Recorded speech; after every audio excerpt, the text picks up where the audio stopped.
Life is unpredictable అనడానికి ఈ మధ్య మనం చాలా సంఘటనలైతే చూస్తున్నాము బయట. లైక్ రీసెంట్‌గా ప్లేన్ క్రాష్ అవ్వడం అహ్మదాబాద్‌లో. సో, అదే కాకుండా ఇంకా చాలామంది కాశ్మీర్ ఇలాంటివన్నీ చూస్తున్నాము.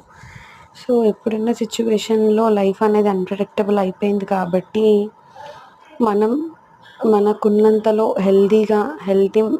హెల్త్ మెయింటైన్ చేయడం, హెల్తీగా ఫుడ్ అనేది మెయింటైన్ చేయడం చాలా ఇంపార్టెంట్.